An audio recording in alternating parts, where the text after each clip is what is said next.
Kami dari kelompok Enan akan mempresentasikan hasil kerja kelompok kami dengan materi anatomi ekskresi, 1. Struktur organ urinaria, 2. Mekanisme pembentukan urin, 3. Keseimbangan cairan tubuh.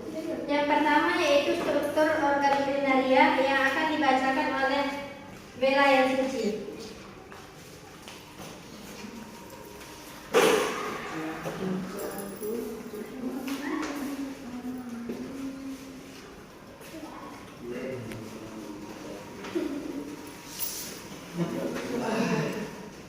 Pada bagian ini, kita akan menjelaskan struktur organ urinaria, mekanisme pembentukan urin, dan keseimbangan cairan tubuh.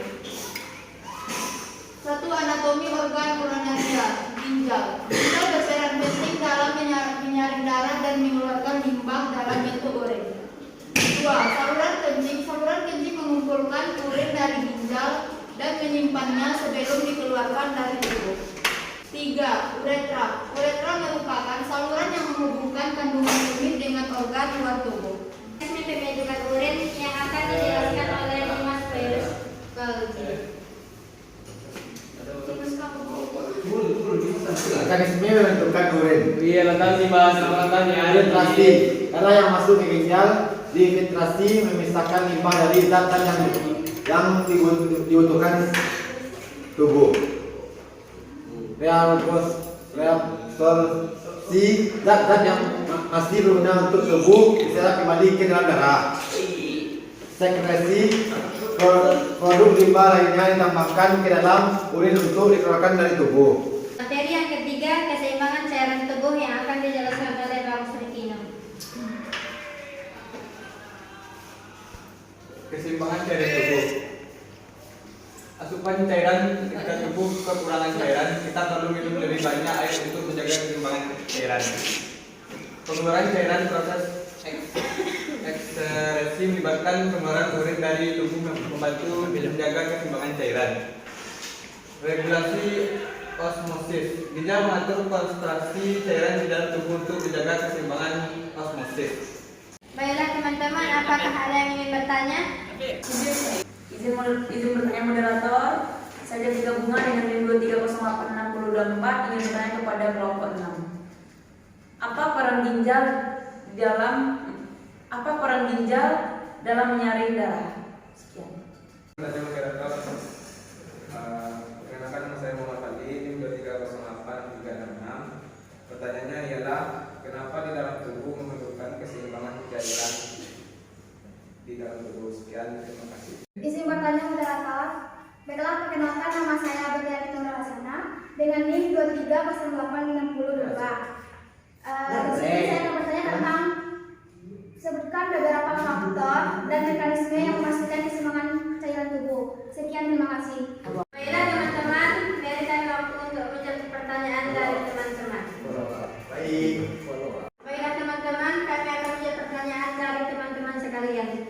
Pertanyaan pertama dari Cantika Bunga yang akan dijawab oleh Beraya Suci.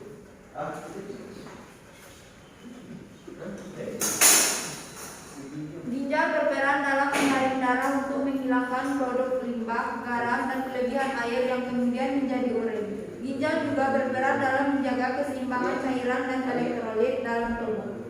Apakah Cantika Bunga sudah dapat memahami jawaban dari kelompok kami? Baik, terima kasih moderator sudah memahami jawabannya. Apakah dari teman-teman sekalian ada yang ingin menambahkan? Tidak ada. Pertanyaan yang kedua akan dijawab oleh Bagus Rikino. Pertanyaan yang kedua akan dijawab oleh Bagus Rikino.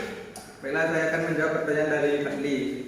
Keseimbangan cairan dalam tubuh manusia adalah kondisi di mana jumlah cairan yang masuk ke dalam tubuh sebanding dengan jumlah cairan yang dikeluarkan.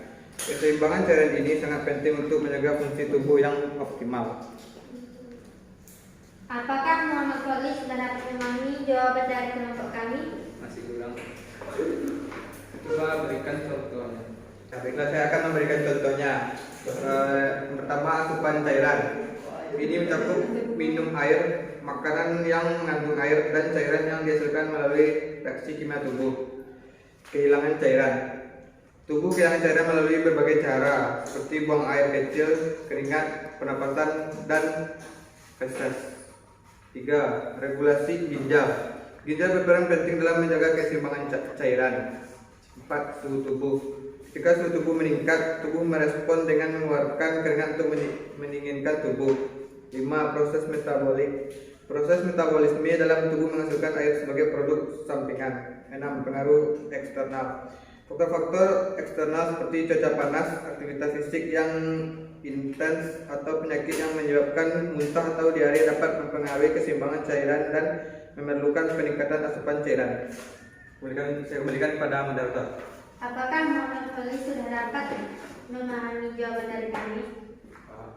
Apakah ada teman-teman yang ingin menambahkan jawaban? Tidak. Baik, pertanyaan dari Biryani Nur Hasanah akan dijawab oleh Imam Fairuz Kolbi. Ketidakseimbangan cairan dalam tubuh dapat menyebabkan masalah kesehatan serius seperti dehidrasi atau retensi cairan. Dehidrasi terjadi saat tubuh kehilangan lebih banyak cairan daripada yang diterima. Sementara retensi cairan adalah penumpukan cairan berlebih dalam tubuh. Keseimbangan cairan yang tepat adalah kunci untuk menjaga kesehatan dan fungsi tubuh yang baik.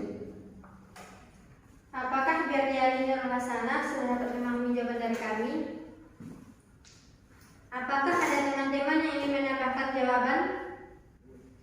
Ya, silahkan Ahim. Baik, saya menambahkan jawaban.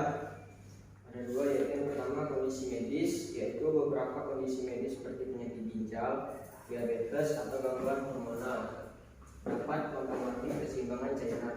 Yang kedua, usia dan jenis kelamin. Keseimbangan cairan dalam tubuh juga dapat bervariasi tergantung pada usia dan jenis kelamin seseorang.